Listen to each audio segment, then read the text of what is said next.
लोग बोलते कि बचपन से हर किसी के घर पे चलती रहेगी कि पैसे जो है वो पेड़ पे नहीं उगते हैं। आप एक बात बताओ, आप अपने घर में बैठ के मेरे बारे में ये बात कर रहे हो कि अमर हमारे भाइयों के बीच में झगड़ा करवा रहा है। अमर तो हमारे हाथ का मैल है, हमारे पैर की जूती है। अमर भाई भाई के बीच में झगड़ा करवाता है और ये सारी बात अमर सुन रहा हो। अमर आएगा आपके साथ? नहीं आएगा। तो ये पैसा आए कैसे? तो मैं कहता हूँ कि डरना है तो बिजनेस शुरू मत करो, पर बिजनेस करते हुए मत डरना। फिर तो मोहसिन साहब का शेर हर एक एंटरप्रेन्योर को समर्पित कि जिसकी तूफान से उलझने की हो आदत मोहसिन, ऐसी कश्ती को समंदर भी डुबा देते हैं। फल की चिंता मत करो, कर्म करे जाओ। लेकिन हमने लास्ट पॉडकास्ट में लॉ ऑफ अट्रैक्शन के बारे में बात की। हर बिजनेसमैन को भी हम वही सिखाते हैं कि आप बिजनेस चालू कर रहे हो, उसके पहले आप गोल रखो, विजन रखो, क्या करना चाहते हो, क्यों रखना चाहते हो। ये दोनों बातें कहीं ना कहीं लॉ ऑफ LOA, इसमें ए का मतलब अट्रैक्शन भी और ए का मतलब एक्शन भी है। अट्रैक्शन को बिना एक्शन के बोल के दिखाइएगा। कोई मिडिल क्लास पर्सन के सिर पे बहुत EMI है, लोन है, कर्जा है, उस टाइम पे पॉजिटिव माइंडसेट कैसे मेंटेन करे। तो पहली बात तो खामा-खा का इसे परेशानी का नाम मत दीजिए। इसका मतलब आप 50, 60, 70 हजार रुपए की EMI के लायक अपनी वैल्यू बना चुके हैं आप। कि लोगों के सपने तो बहुत बड़े होते हैं कि मुझे लग्जरी गाड़ी चाहिए, लग्जरी घर चाहिए, सब कुछ चाहिए, लेकिन खुद के ऊपर डाउट आ जाता है, खुद के ऊपर मैं वो चीज़ करने के लायक हूँ कि नहीं। आपको इसका एक तरीका बताता हूँ कैसे पता करते हैं। 2 साल बाद ऐसा ही बंगला बनाऊंगा। अगर ये स्टेटमेंट बोलते समय आपकी क्या आपको पता है कि आपके जुबान से निकला एक एक शब्द आपका बैंक बैलेंस डिसाइड करता है। हम सब मिलियनर बनना तो चाहते हैं, लेकिन EMI या कर्ज नाम आते ही हम डर जाते हैं।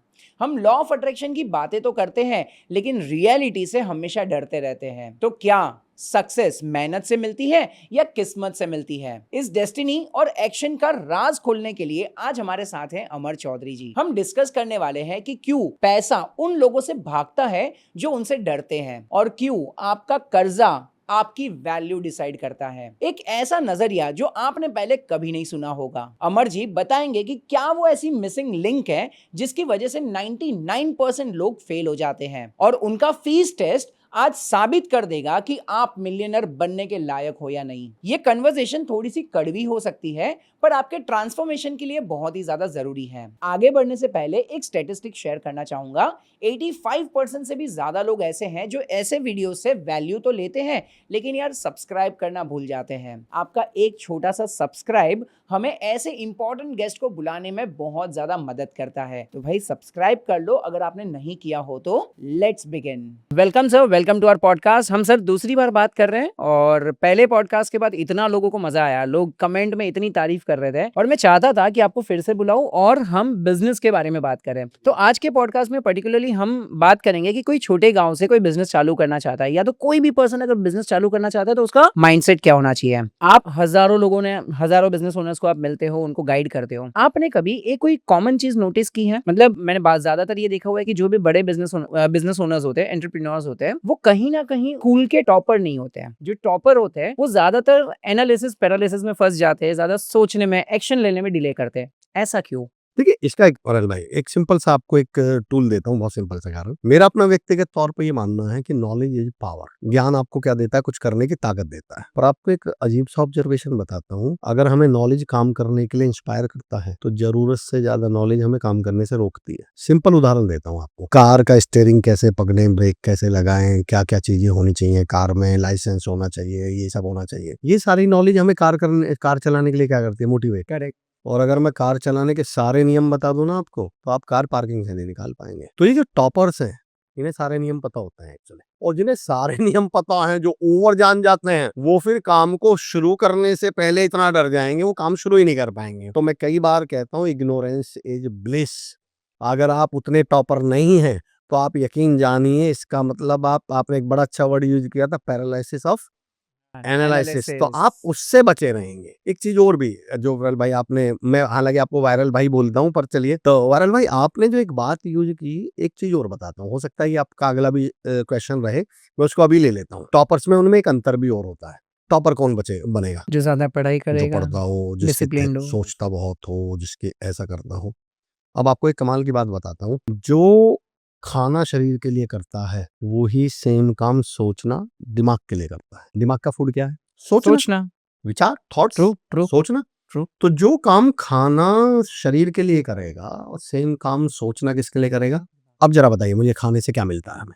एनर्जी, हाँ, मतलब एनर्जी एक वर्ड में कहें तो एनर्जी, प्रोटीन मिलते हैं, विटामिन्स मिलते हैं, एनर्जी मिलती है, न्यूट्रिशन, ताकत मिलती है, पावर ताकत मिलती है। यस। विरल भाई सेम खाने को ज़्यादा खाने से क्या मिलता है?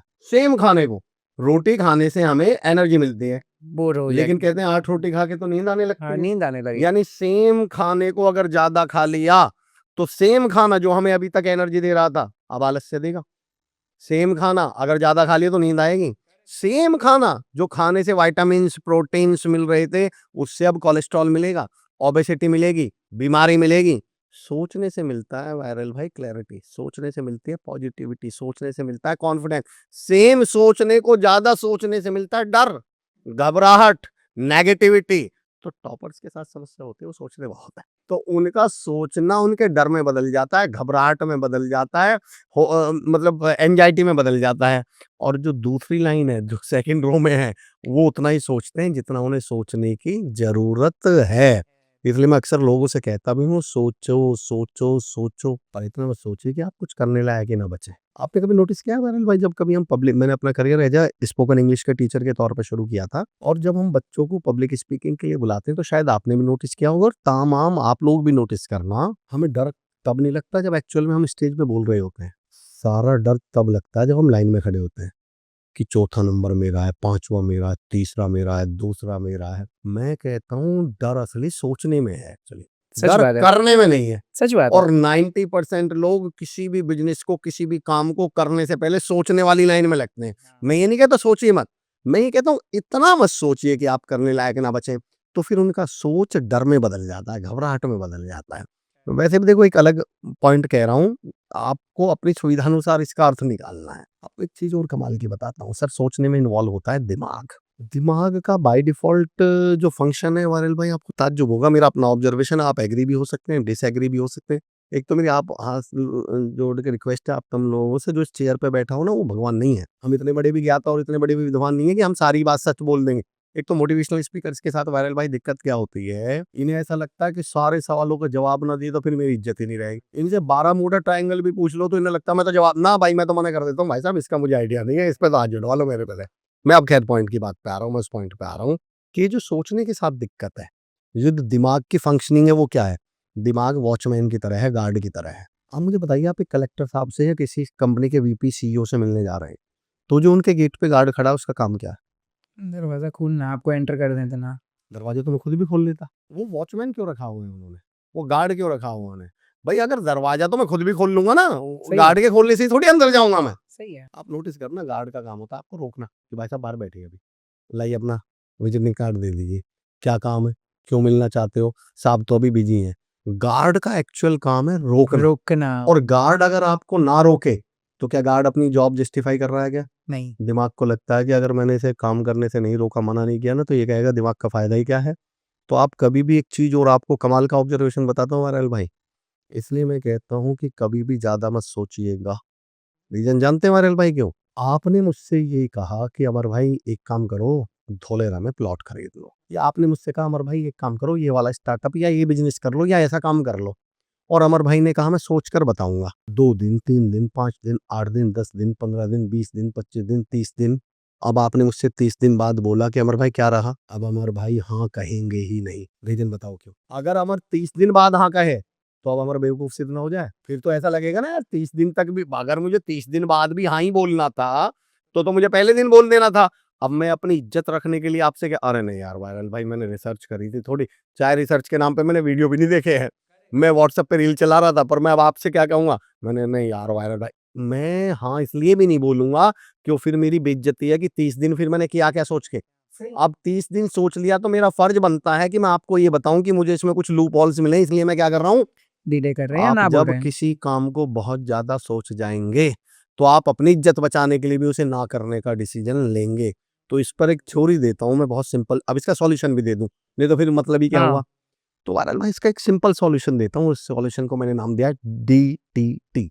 डीटीटी, ये मैंने टूल अपने लिए, अच्छा ये जितने भी टूल हैं आप ये तो अच्छी तरह जानते हैं वायरल भाई, मैं ना तो एक भी किताबी बात करूंगा, एक एग्जाम्पल ऐसा नहीं दूंगा जो यूट्यूब और गूगल दे दे, मैं तो बहुत प्रैक्टिकल जितने मैं जानता हूं उतने देता हूँ। डीटीटी है क्या? Define the time, declare the time. आज के बाद एक नियम बना लीजिए कि कोई भी डिसीजन लेने के लिए मैं ये तय नहीं करूंगा कि हाँ लूं या ना लूं, मैं ये तय करूंगा कि 30 सेकंड में करूंगा, मैं 3 मिनट में लूंगा, मैं आधा घंटे। आप एक टाइम डिफाइन कर दीजिए।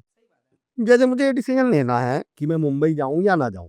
अब मैं ये नहीं कह रहा कि सही गलत क्या है, मेरा तो नियम आज के बाद ये है कि भाई 6 बजे अगर मैंने ये सोचा है तो 6:30 बजे टिक मार दूं वहां पर या हाँ, ना ना पर। पर। हो सकता है 2 बार आप गलत डिसीजन ले जाएं, करेक्ट। पर वो जो ओवरथिंकिंग की प्रॉब्लम है, वो जो आपकी प्रैक्टिस ओवरथिंकिंग में उससे बच जाएंगे आप। करेक्ट।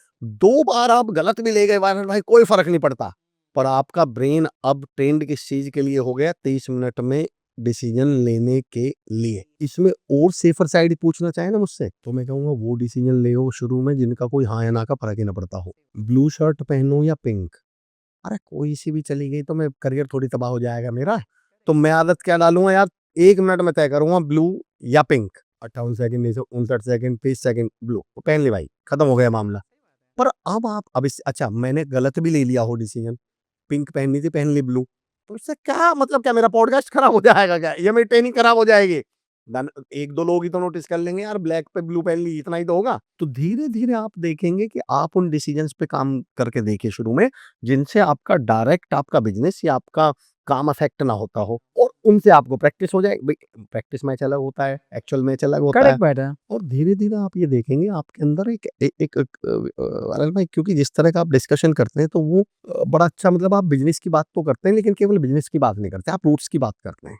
आपको इसका फ़ायदा बताता हूँ, ऐसी एक्टिविटी करने का फ़ायदा क्या है। वरन भाई एक टर्म होती है जिसको हम बोलते हैं अपने ट्रेनिंग्स में set of skills. Set of skill, अब ये क्या है सेट ऑफ स्किल्स? आपने कभी देखा होगा इंटरव्यू में क्वेश्चन पूछा जाता है व्हाट्स योर स्ट्रेंथ, और हम लोग जवाब देते हैं जी what are your hobbies, sorry what's your strength नहीं, एक इंटरव्यू में क्वेश्चन पूछा जाता है व्हाट आर योर हॉबीज। और मैं शुरू में ये सोचता था, जब मुझसे ये पहली बार सवाल पूछा गया, मैंने यार ये मेरी हॉबी का क्या करेंगे, इस जॉब में मेरी हॉबी का रोल क्या है। मुझे जब खुद ने इंटरव्यू लेने शुरू किए तो मुझे एक बात वायरल भाई समझ में आई कि इस क्वेश्चन के पीछे का पर्पस क्या होता है। एक्चुअली जब आप किसी से ये बोलते हैं कि आई लव प्लेइंग चेस, तो आपने चेस बोला है, उसने चेस नहीं सुना, उसने सुना स्ट्रेटजी, प्लानिंग, विजन, पेशेंस। सही बात है। आप किसी भी चेस खेलने वाले व्यक्ति को हड़बड़ी और जल्दबाजी जीवन में करते हुए नहीं भी नहीं देखोगे। देखेंगे। वो तैयार कौन रहते हैं वो, मतलब क्यों, उन्हें तो एक एक चाल चलने में 10-10 मिनट लग जाते हैं, 5-5 मिनट बैठे ही रहेंगे। Planning, vision, strategy. और जब आप बोलते हैं आई लव प्लेइंग क्रिकेट, तो वो क्रिकेट नहीं सुनते, वो सुनते हैं टीम बिल्डिंग, वो सुनते हैं AQ। AQ मतलब एडवर्सिटी कोशेंट, मुश्किलों से जूझने की क्षमता। क्यों सर, क्रिकेट खेले ना अगर आप, तो आप 42 डिग्री के टेम्परेचर में भी खेले होंगे, आप बस छूट गई थी तो पैदल भी किट बैग उठा के गए होंगे, आपने स्कूटर से लिफ्ट मांगी होगी, 22 लोगों के साथ खेले होंगे।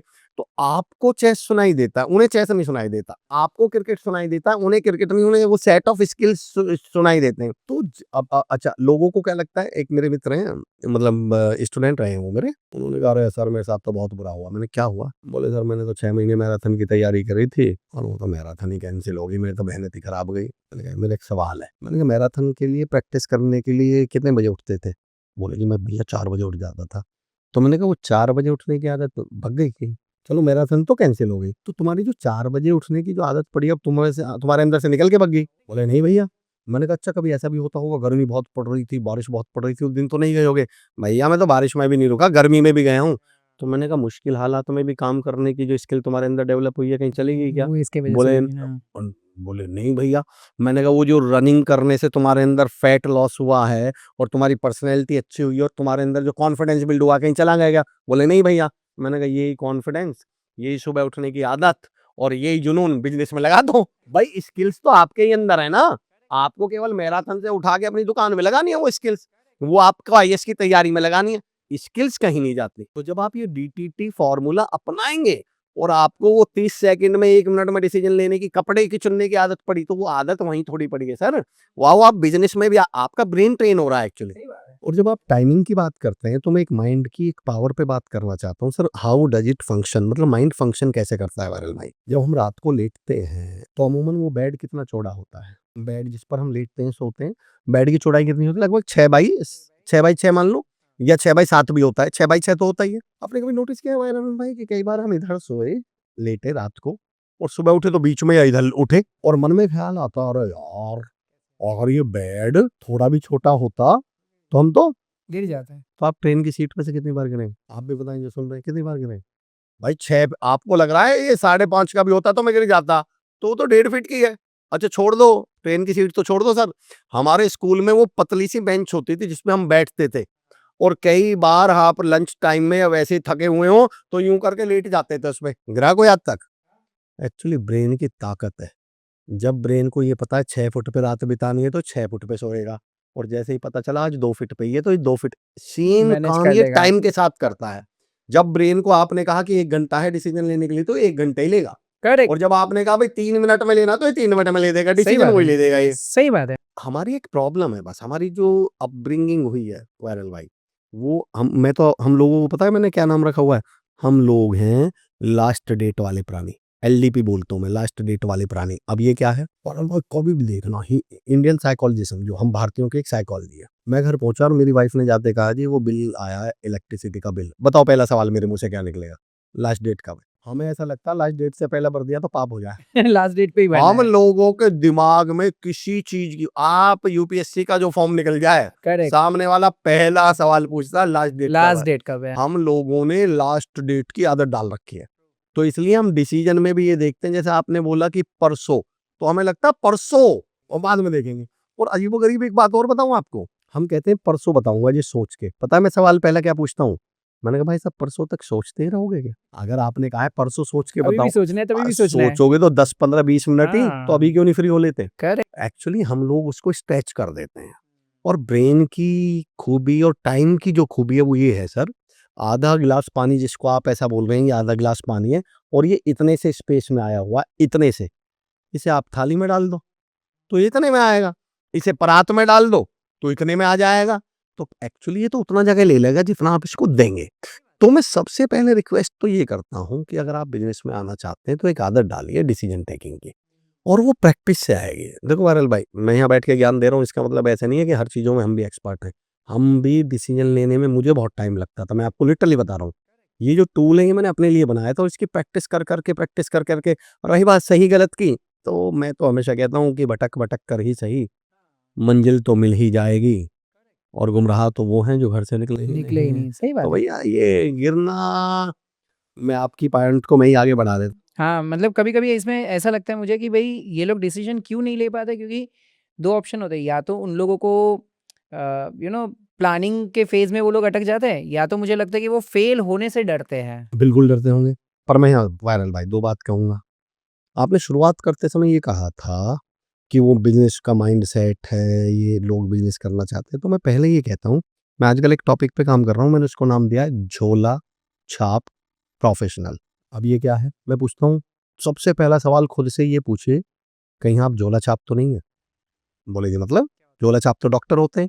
मैंने कौन से डॉक्टर को झोला छाप बोलते हैं? बोले सर जो एक्चुअल में डॉक्टर ना हो और वो दवाई दे रहा हो। तो मैंने कहा जो एक्चुअल में बिज़नेसमैन ना हो और वो बिज़नेस कर रहा हो वो झोला छाप है। जो एक्चुअल में मोटिवेशनल स्पीकर ना हो और मोटिवेट कर रहा हो वो झोला छाप है। बोले जी मतलब क्या है इसका? मैंने कहा मैं समझाता हूँ। एक आदमी वायरल भाई सुबह काम पे आता है और शाम को आपसे बोलता है बाबूजी पैसे दे दो।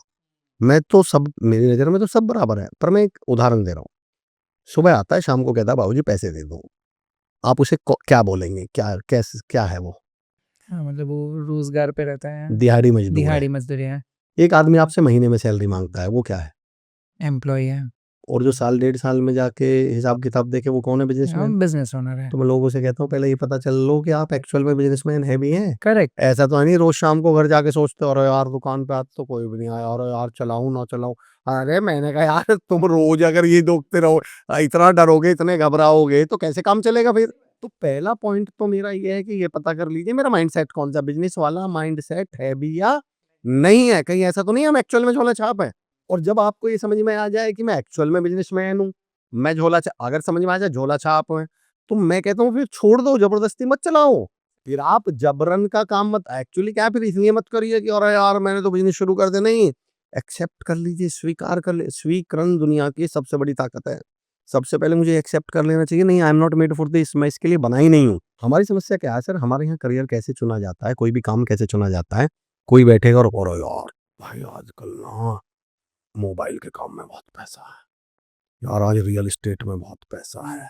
हम पता गड़बड़ क्या कर देते हैं वायरल भाई, चुनते हम एक बात तो बताऊं, अगर मैं शर्ट पहन रहा हूँ और मेरा पहला ही शर्ट का पहला बटन गलत लग जाए, उसके बाद मैं कितना भी बड़ा टैलेंटेड हूँ, सारे बटन कैसे लगेंगे? गलत ही तो लगेंगे। पहला ही बटन गलत लगा हुआ है, मैं बिजनेसमैन था नहीं और मैं बिजनेस करने लग गया।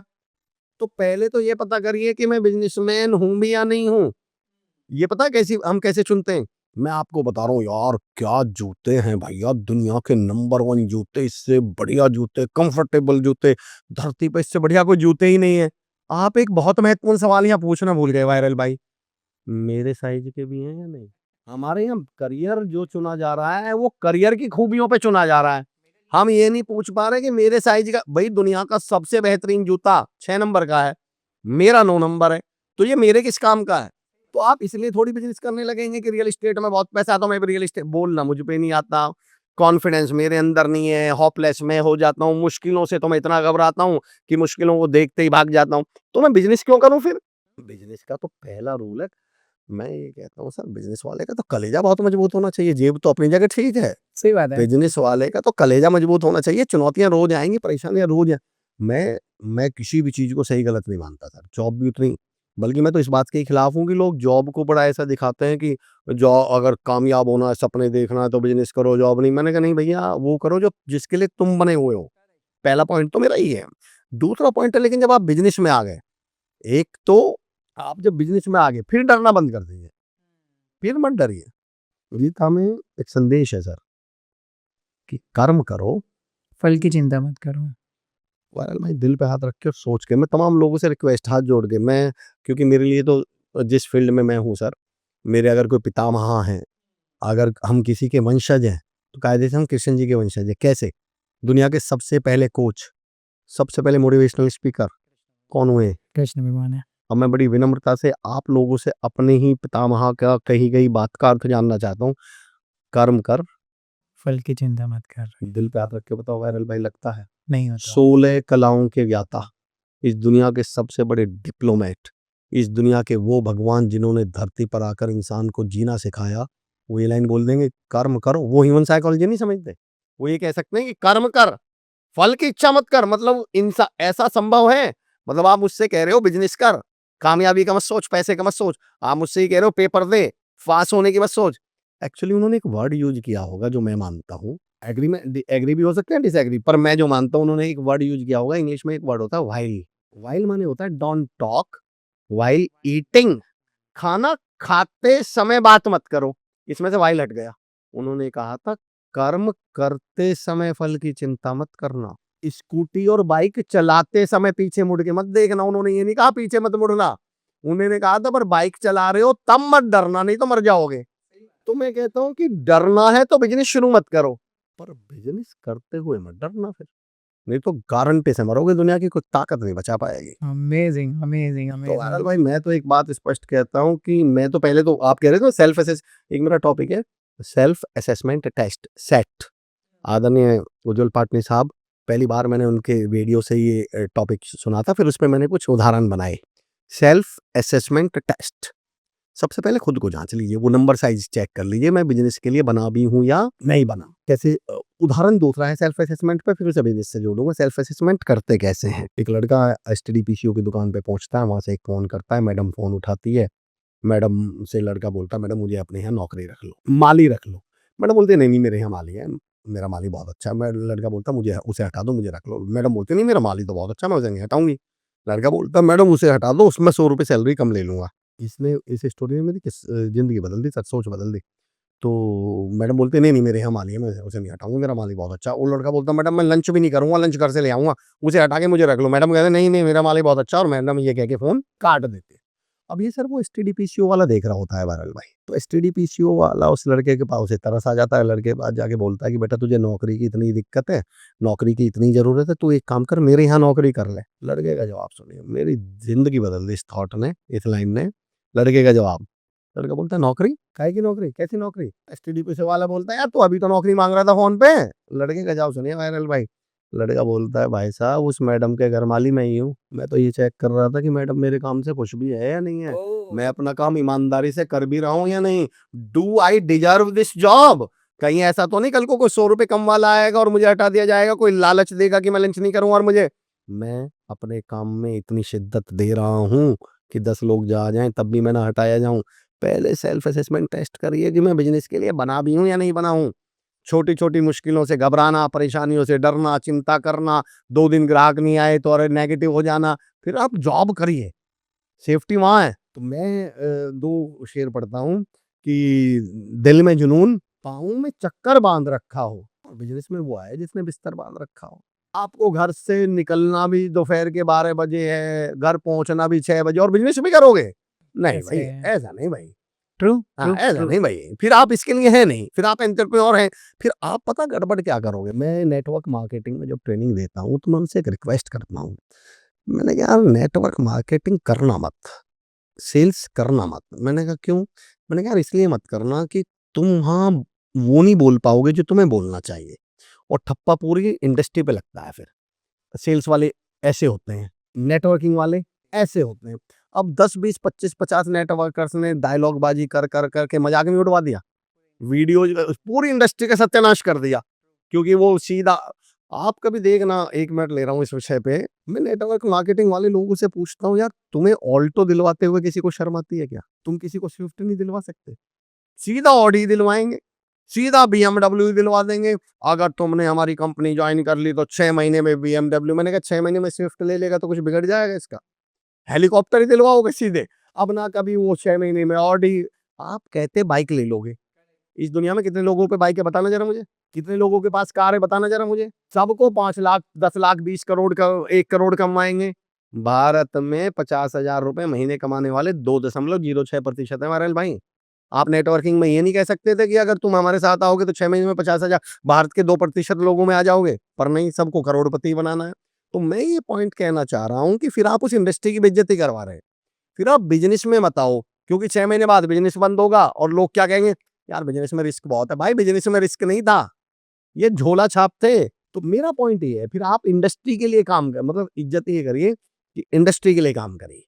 एक पॉइंट मेरा ये है, और जो मैं मुश्किलों की बात कर रहा था, मैं गारंटी देता हूँ फिर, जब आप मुश्किलों से लड़ेंगे ना वायरल भाई, आपको एक अजीबो-गरीब बदलाव बताता हूँ। जिन मेरा व्हाट्सएप स्टेटस देखेंगे तो उसपे शेयर है मोहसिन साहब का, हर बिज़नेस ओनर के लिए पढ़ता हूँ, क्योंकि बिज़नेस ओनर तो 24 घंटे दिन-रात किसमें है? बिज़नेस ओनर की नैया 24 घंटे समुद्र में रहती है। ये पार्किंग नहीं होती इनके यहाँ। करेक्ट। मतलब इनके यहाँ कभी ऐसा होता ही नहीं कि पार्क में खड़ी है गाड़ी, पार्किंग में, कारण सेफ नहीं है। 24 घंटे तो किसी में कश्तियों में है, मझधार के बीच है, समुद्र में है, इसलिए तो औरों से बेहतर ज़िंदगी जीते हैं। सही बात भाई है। ज़ाहिर-सी बात है। तो मोहसिन साहब का शेर हर एक बिज़नेस ओनर, हर एक एंटरप्रेन्योर को समर्पित, कि जिसकी तूफ़ान से उलझने की हो आदत मोहसिन, ऐसी कश्ती को समंदर भी डुबा देते हैं। आप यकीन जाने जो तूफ़ानों से लड़ाई लड़ेगी ना, उसके लिए वही समंदर दुआ करेगा जिसमें उसके डूबने के चांसेज़ हैं। बिज़नेस इंडस्ट्री दुआ करेगी कि नहीं यार, इसको मत डुबो देना यार। ये आदमी तो टॉप पे जाना चाहिए, ये तो कुछ करके दिखाना चाहिए, इसी की वज़ह से तो मेरा नाम होगा। यही तो आदमी मेरा नाम रोशन करेगा। तो मैं कहता हूँ जब आप मुश्किलों से सामना करने लगें, मेरा एक टॉपिक है मुश्किलों पे, और मुश्किलें क्या हैं उन पे। मुझसे किसी ने पूछा जी मुश्किलें अमर भाई आप क्या मानते हो चुनौतियाँ और मुश्किलें क्या हैं? तो मैं फिर वायरल भाई हर एक बिज़नेस ओनर से कह रहा हूँ, क्योंकि ये 24 घंटे उस पे ही रहते हैं। तो मैं उनसे कहता हूँ कि मुझसे किसी ने पूछा मुश्किलें और चुनौतियाँ क्या हैं? तो मैं कहता हूँ हीरो या महान बनने का अवसर। बोले जी मतलब? मैंने कहा यार बजरंग बली भगवान, मैं बहुत बड़ा भक्त हूँ भगवान बजरंग बली का। मैंने कहा बजरंग बली जी का नाम सुना है? बोले जी हाँ जी। मैंने कहा बजरंग बली के जीवन में 2 मुश्किलें आई थी, सीता माता का अपहरण और लक्ष्मण जी की मूर्छा। भगवान बजरंग बली के जीवन से वायरल भाई दोनों एपिसोड हटा दो ये, सीता माता का अपहरण और लक्ष्मण जी की मूर्छा। बताइए, नाम सुना है? भगवान राम, सीता माता का अपहरण और 14 वर्ष का वनवास, 2 ही मुश्किलें आई थी, दोनों हटा दो। राजकुमार राम को भगवान राम चुनौतियों ने बनाया, हनुमान जी को भगवान बजरंग बली चुनौतियों ने बनाया। बिजनेसमैन की सबसे बड़ी खूबी है, ये चुनौतियां ही तो आपको बड़ा बनाएंगी। और हम क्या सोच रहे हैं, ये सहारा ना हो तो परेशान हो जाएं और मुश्किलें जान ही ले लें अगर ऐसा हो जाए। 2 लोगों को हॉस्पिटल, ताकत बता रहा हूँ सर, मुश्किलों से ही नहीं बचना बस। अगर बिजनेस में आ गए तो मुश्किलों से नहीं बचना फिर।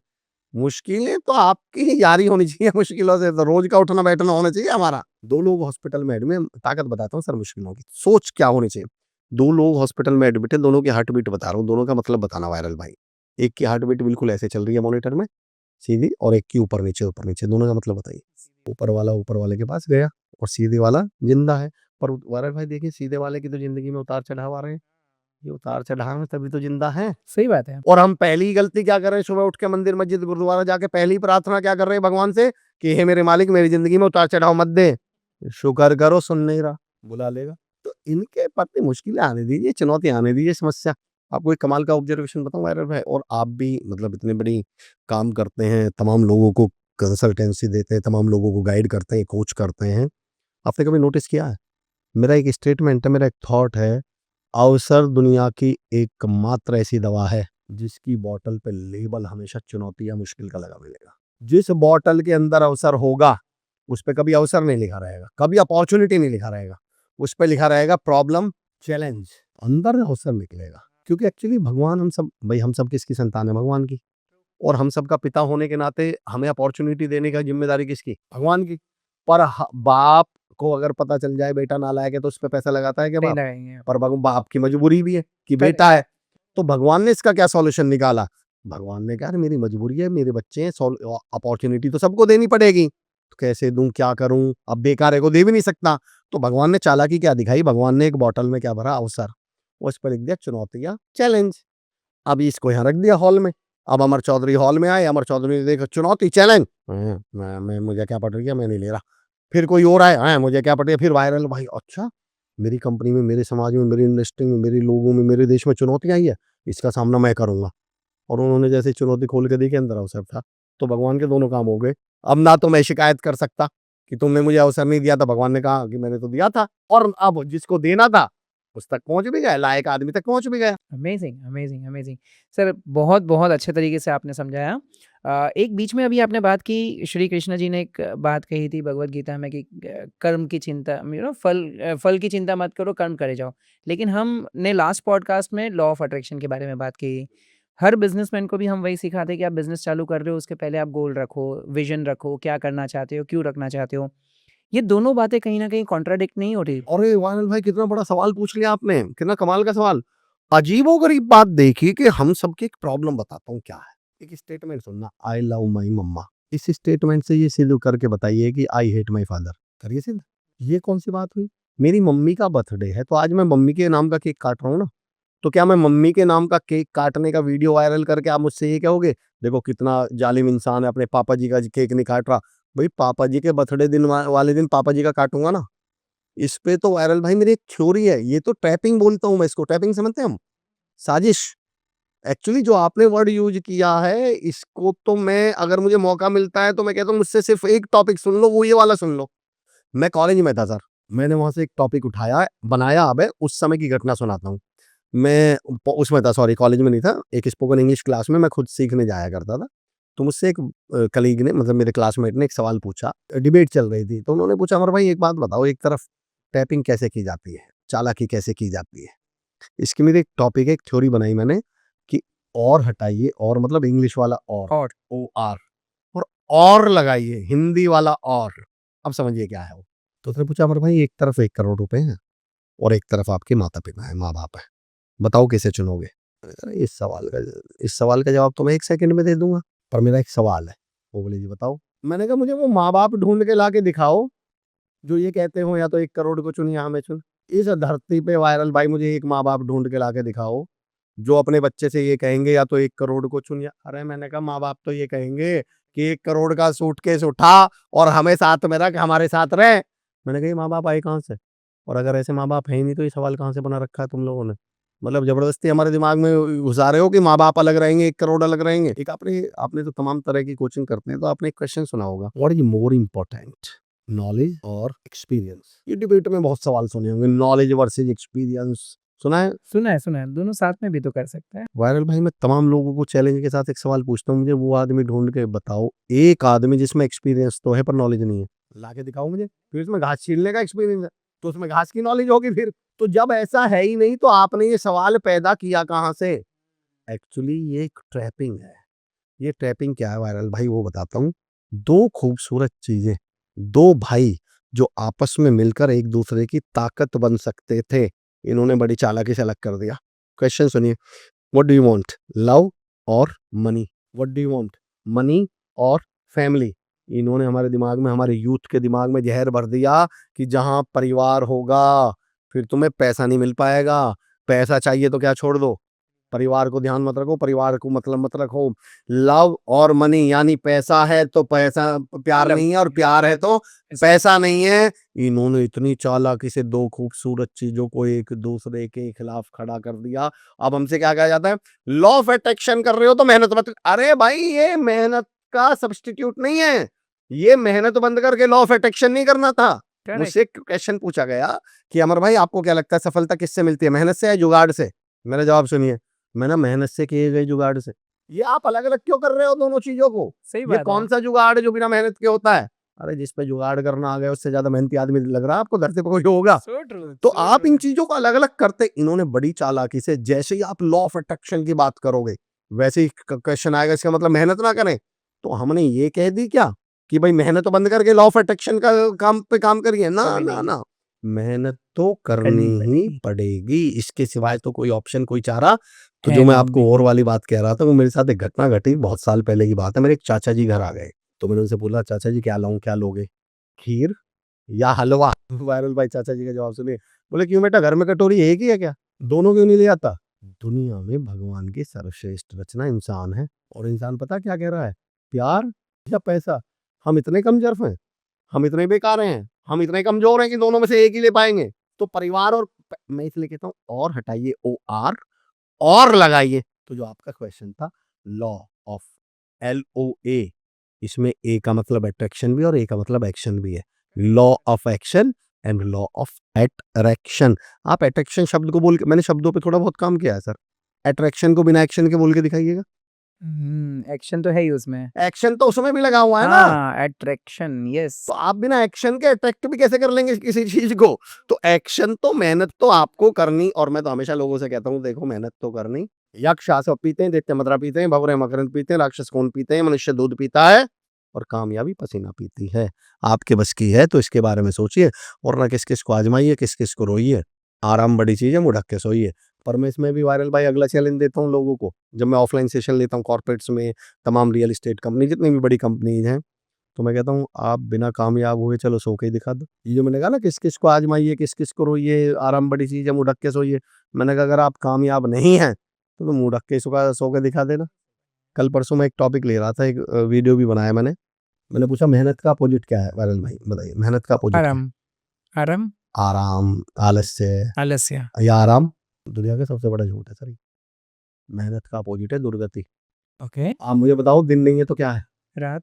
और रात नहीं है तो क्या है? दिन। और मैं मेहनत ना करूँ तो आराम कर पाऊंगा ना? मजदूरी करनी पड़ जाएगी अगर मैंने मेहनत नहीं करी तो।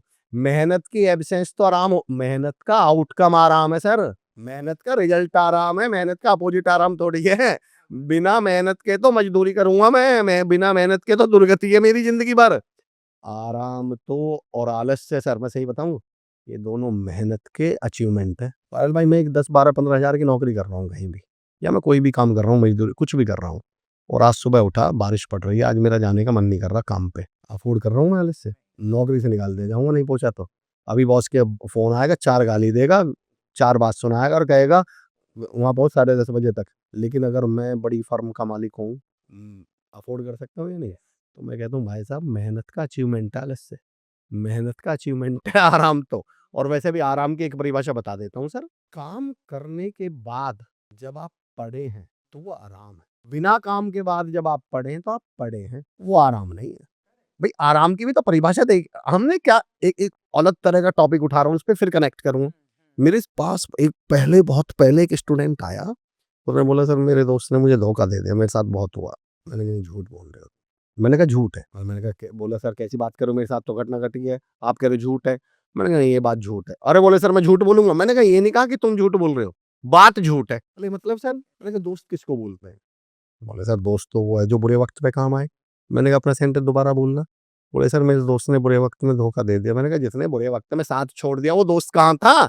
ये बोलो एक जान पहचान वाले ने साथ छोड़ दिया, क्योंकि दोस्त तो वो माना ही कब जाता जब इस लाइन से इधर आ जाता, इधर तो वो आया ही नहीं। करेक्ट। तो मेहनत के बाद जब आप रिलैक्स करेंगे तब आराम है वो। अगर इसके पहले से मैं मेहनत हटा दूं तो फिर आराम थोड़ी है। सारा खेल तो बिफोर आफ्टर का है दुनिया में वायरल भाई। मैं एक उदाहरण दिया करता हूँ, देखो कितना कनेक्ट कर पाएंगे या नहीं। 2 मोहतरमाएं हैं, 2 महिलाएं, 2 लड़कियां हैं, दोनों को बेटा हुआ, सेम सिचुएशन है, दोनों को क्या हुआ बेटा, एक के घर में लड्डू बट रहे हैं, प्रसाद बट रहे हैं, दावत चल रही है, ढोल बज रहे हैं, और दूसरे में चांटे बज रहे हैं, दूसरे में गाली पड़ रही है, उसको पीटा जा रहा है दूसरी वाली को।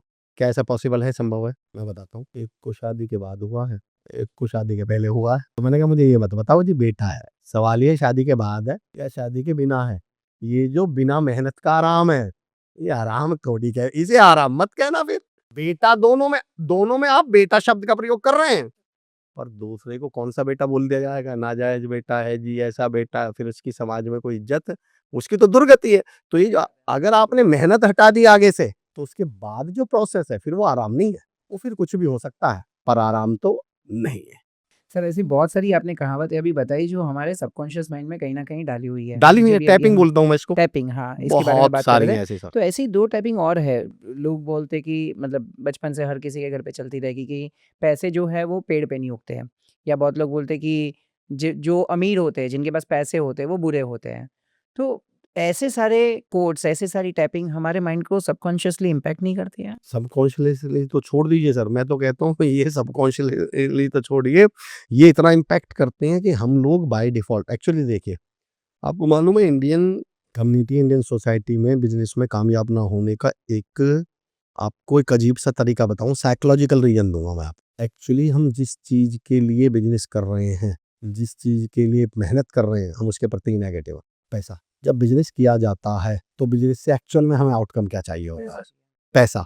और अजीबो गरीब बात देखिए, हम पैसे को ही लेके नेगेटिव है, पैसे को लेके हमारे स्टेटमेंट, हमारे डायलॉग्स, हमारी बातें, हमारे शब्द, हमारी सोच इतने नेगेटिव। जो अभी आपने कहा, पैसे के लिए हमसे क्या कहा जाता है, पैसा हाथ का मेल है। अजीबोगरीब बात बताता हूँ, पैसा भाई भाई के बीच क्या डाल देता है, जी झगड़ा हाँ, करवा झगड़ा। देता है, परिवार में दरार डाल देता है, पैसा हाथ का मैल है।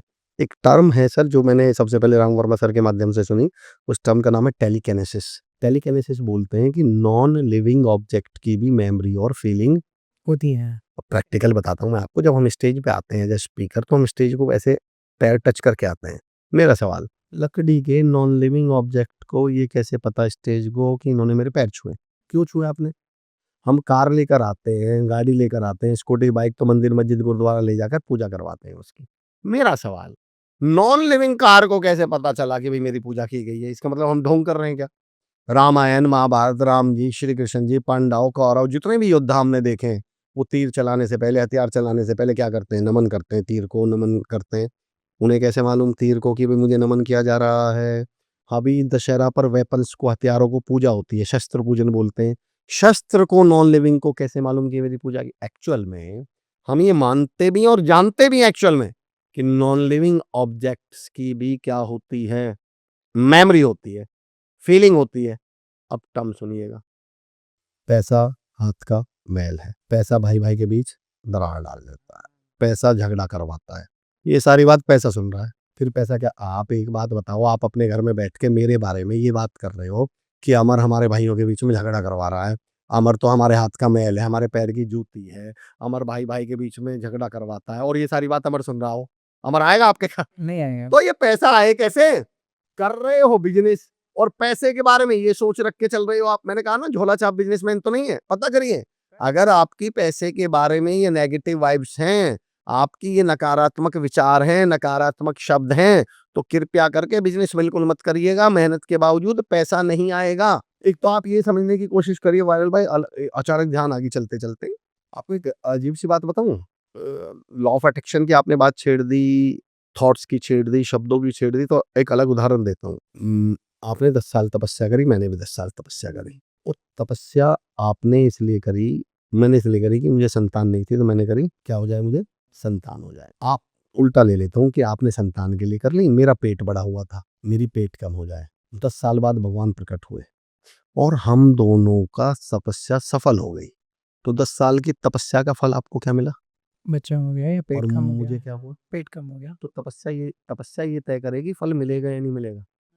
पर क्या फल मिलेगा, ये वो तय करेगा जिसके लिए मैंने तपस्या करी थी। अब मैं तपस्या ही पेट कम करने के लिए कर रहा हूं, तो तपस्या के बावजूद भी कम क्या होगा? मैं राजा नहीं बन जाऊंगा कहीं का, मैं अमरत्व को प्राप्त नहीं कर जाऊंगा, मैं पूरी दुनिया पर राज नहीं करने लगूंगा। मेरा बस क्या होगा? पेट कम हो जाएगा। यानी सबसे महत्वपूर्ण ये है कि वो मेहनत जो की जा रही है, वो कर किस चीज़ के लिए की जा रही है। अब मैं पैसे के लिए नेगेटिव हूँ, तो इसके बदले मुझे हो सकता है इसमें बहुत सारे लोग डिसएग्री भी हों और डिसएग्री भी हों। पहले तो मैं तो कहता हूँ ये डिसएग्री, ये पॉडकास्ट में कोई बैठ गया तो वो खुदा नहीं हो गया, भगवान नहीं हो गया। डिसएग्री भी है तो डिसएग्री होइए। पर मैं आपको एक कमाल की बात बताता हूँ सर, सोच के देखना। एक्चुअली जब आप बिज़नेस कर रहे हैं तो आपका माइंडसेट की ताकत बताता हूँ। सर जब आपने अभी बहुत शानदार, मुझे लग रहा है आपने वेट काफ़ी कम किया है। सर मुझे बताइए, जब हमें वेट कम करना होता है as a person, as a normal person, तो हमें सजेशन में ये कहा जाता है बैडमिंटन खेल लो, फुटबॉल खेलो, क्रिकेट खेलो। तो खेलने से हमारा क्या होगा? भाई वेट कम हो जाएगा, पेट कम हो जाएगा, फिट रहेंगे हम। तो फिर ये विराट कोहली जिम में क्या करने जा रहे हैं? इनका क्यों नहीं घट जाता? क्रिकेट खेलने जाएँ। रोहित शर्मा जी का क्यों नहीं घट जाता? ये सारे क्रिकेटर और सारे प्लेयर्स जिम में क्या करने जाते हैं? भाई इन्हें तो फिट ये खेलने से ही ना हो जाए। देखो ये मैं इसके पीछे ना मेरे पास कोई साइंटिफिक रिसर्च है, मेरा सिर्फ ऑब्जर्वेशन है, मेरा सिर्फ मानना है। आप मैं अंतर बताऊँ, ये जिम क्यों जाते हैं और हम तो वेट कम करने के लिए, फिट रहने के लिए खेल रहे हैं और खेलने वाला जिम जा रहा है। एक्चुअली जब मैं फुटबॉल खेलने जाऊँगा, जब मैं बैडमिंटन खेलने जाऊँगा, तो मैं किस प्रोसेस को दिमाग में रख के गया हूँ, बैडमिंटन प्लेयर बनने के लिए या वेट घटाने के लिए? तो सेम एक्टिविटी से मेरा वेट घटेगा, पर जो बैडमिंटन प्लेयर बैडमिंटन खेल रहा है, वो पैसा कमाने के लिए खेल रहा है। उसे पैसा मिलेगा, वेट उसका जिम से घटेगा। तो सही है। मैं ये कहता हूँ वायरल भाई, सवाल ये नहीं आप मेहनत कर रहे हो, सवाल ये आपका थॉट में क्या है।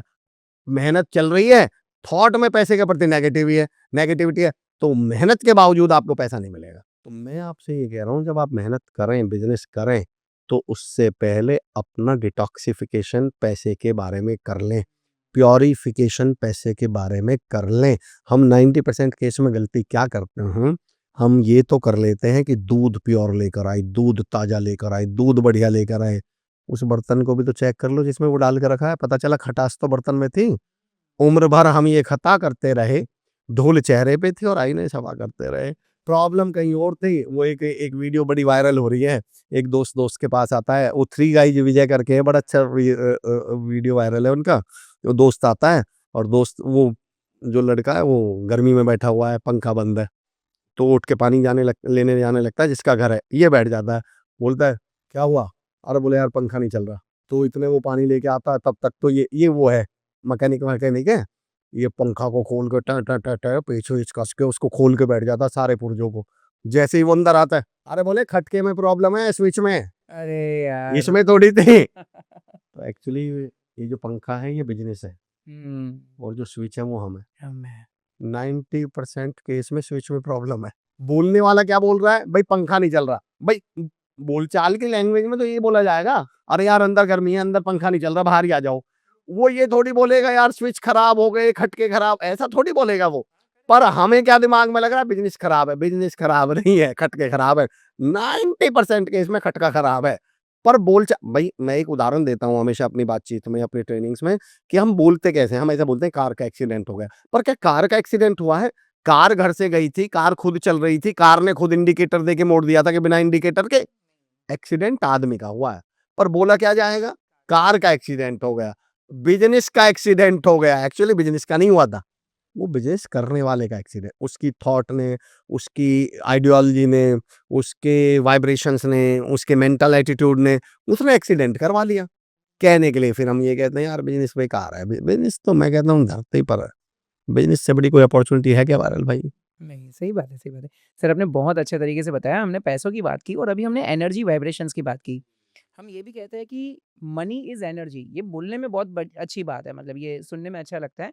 लेकिन जब भी कोई मिडिल क्लास पर्सन के सिर पे बहुत ईएमआई है, लोन है, कर्जा है, उस टाइम पे पॉजिटिव माइंडसेट कैसे मेंटेन करें? उस टाइम पे कैसे मेंटेन करें कि भाई मनी एनर्जी है या मनी पावर है? नहीं। देखो वायरल भाई, इस क्वेश्चन को दोबारा समझिएगा। मैं इसको इससे कनेक्ट करूँगा, अलग-अलग उदाहरण है पर एक बात समझिएगा। गाज़ियाबाद में एक जगह थी अंशु अकेडमी, वो हमारे एक सर थे। मैं 2 जगह से, एक ब्रिटिश अकेडमी थी गाज़ियाबाद में, अंशु अकेडमी थी। इंग्लिश सीखने जाता था मैं। तो डिबेट चलती थी, भई स्पोकन इंग्लिश में क्या होते थे, टॉपिक दे देते थे, उसपे बोलिए। तो एक बच्चे ने एक बार सर से ही सवाल पूछ लिया कि सर एक लड़का है, बहुत मेहनती है, बहुत टैलेंटेड है, बहुत मेहनती और बहुत टैलेंटेड है, पर उसके पास पैसे नहीं है, वो क्या करे? उसे लग रहा था सर कुछ बताएँगे। सर का जवाब बताऊँ क्या था? बोले फिर उसमें टैलेंट किस चीज़ का है? आप कह रहे हो बहुत मेहनती है, आप कह रहे हो बहुत टैलेंटेड है, तो इन दोनों चीज़ों का उसने करा क्या है? घर पड़ा हुआ है इन दोनों चीज़ों।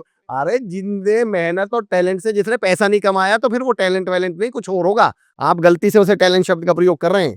मेरा सवाल ये है कि आपका सवाल क्या था कि एक मिडिल क्लास वाला है, उस पे बहुत ईएमआई है, उस पे बहुत कर्जा है। मेरा सवाल किस चीज़ के लिए कर लिया? जब उसने बिज़नेस ही नहीं किया है, अभी कोई बिज़नेस में वो फेल ही नहीं हुआ है, उसके 1-2 स्टार्टअप फेल ही नहीं हुए हैं, तो किस वजह से कर्जा चढ़ा है?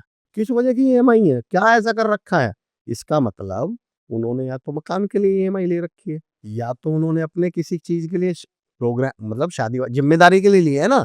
तो मेरा एक सवाल ये है सर जिस चीज़ के लिए ईएमआई ली है, वो चीज़ भी तो आई है। हाँ। भाई मेरे पास मैं एक मिडिल क्लास वाला व्यक्ति हूँ, मेरे पास बहुत ईएमआई है। किस चीज़ के लिए है ईएमआई?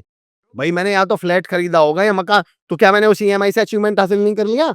तो मैं इस ईएमआई को और जब मेरे को ईएमआई ली होगी मैंने या मिली होगी, तो मेरे बैंक के डॉक्यूमेंट के आधार पे मिली। अब देखो हम प्रॉब्लम कैसे क्रिएट करते हैं।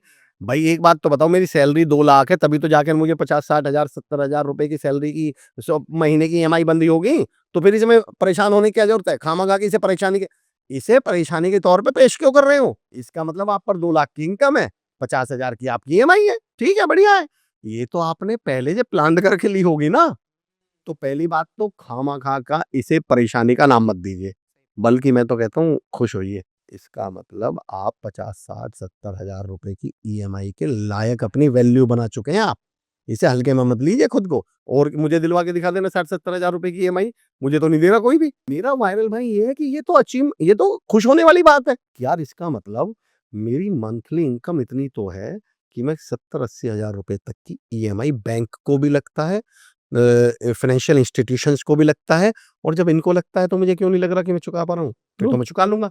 अब अब आते हैं हम नेक्स्ट लेवल पे। इससे 2 बातें सिद्ध हो गई, आप 2 लाख के आदमी हैं और जो 2 लाख का आदमी है, अगर ये थोड़े से एफर्ट और लगाकर ऐसे लोगों के साथ बातचीत करना शुरू कर दे, जिनसे वो ये कहे कि देखो यार स्किल्स तो इतनी ले रहा हूँ कि कंपनी 2 लाख रुपए महीना दे रही है। आप मुझे एक बात बताइए वायरल भाई, जिस आदमी की तनख्वाह 2 लाख रुपए है, वो एक्चुअल में आदमी कितने कीमत का है महीने का? क्या वो 2 लाख का ही है? भाई ऐसा तो है नहीं कि 2 लाख का ही काम दे रहा होगा और 2 लाख की सैलरी मिल रही होगी। इसका मतलब वो आदमी किस लायक है? बताओ 10-15 लाख?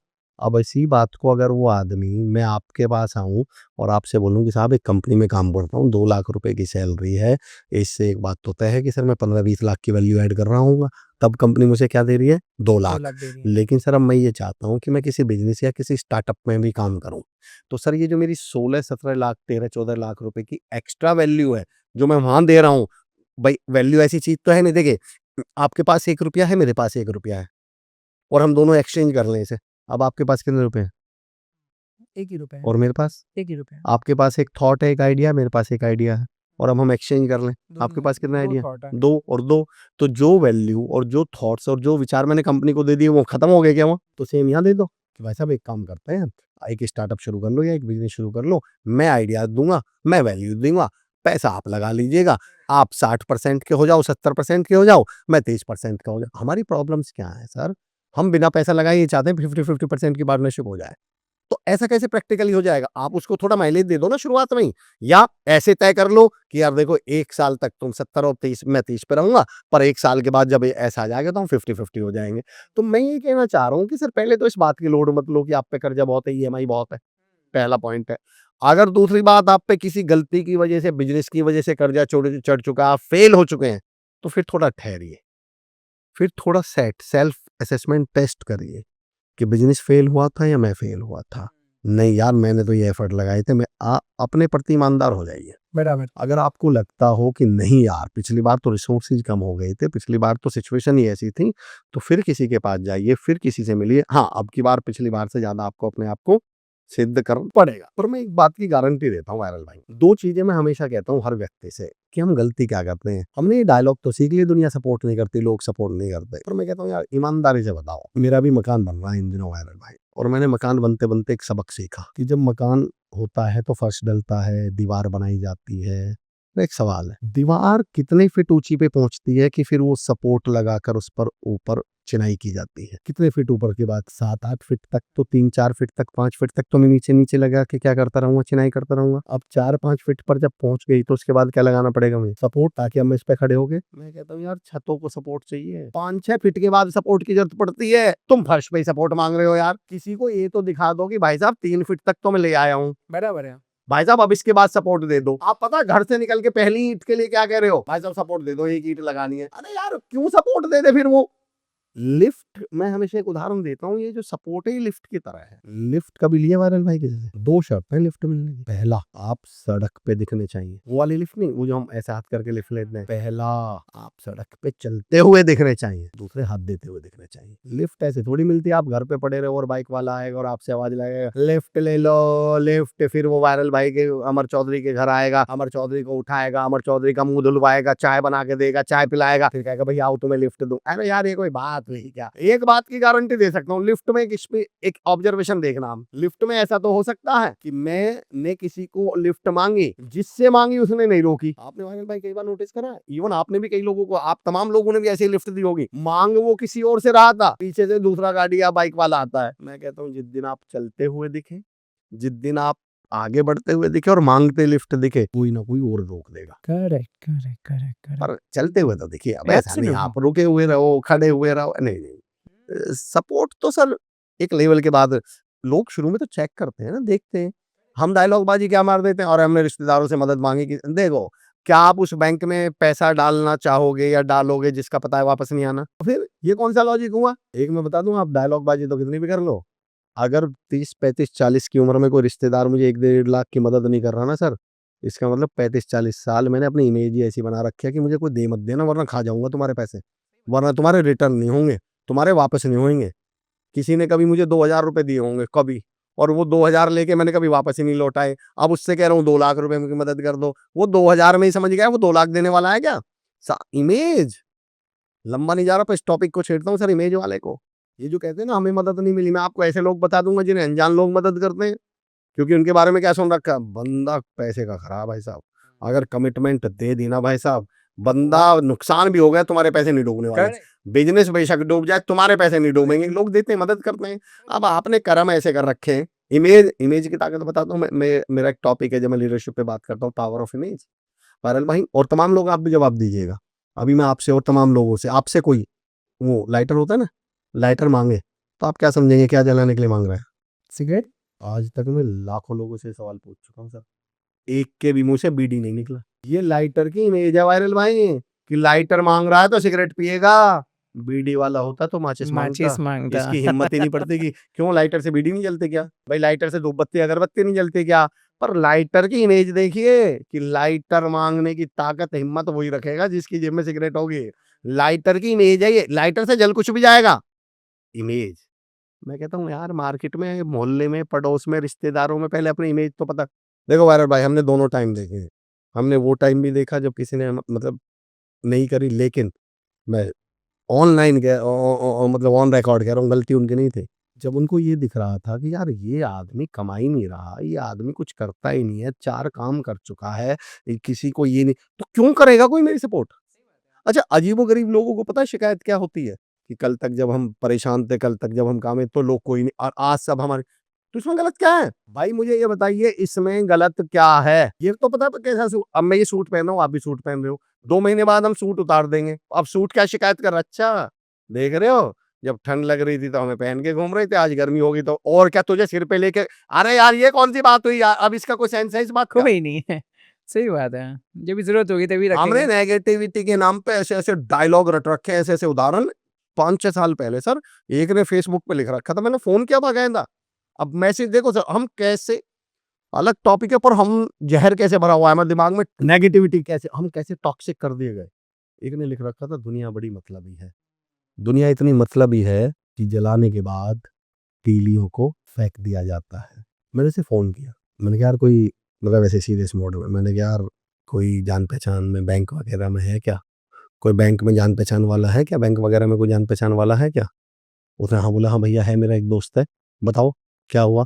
मैंने कहा एक लॉकर खुलवाना था। हमने कितनी नेगेटिविटी और बेवजह की चीजों से तो उसने फेसबुक पे लिखा कि दुनिया इतनी मतलबी है, दुनिया काम निकलने के बाद भूल जाती है।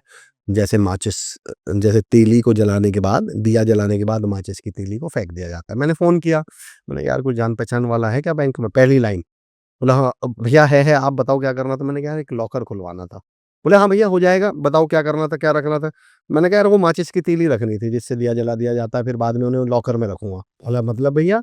मैंने तुमने एक पोस्ट डाली है, तुम्हारे विचार से दिया जलाने के बाद मैंने कहा बता माचिस की तीली का क्या करना चाहिए? घर में रख लूं, लॉकर में रखूं?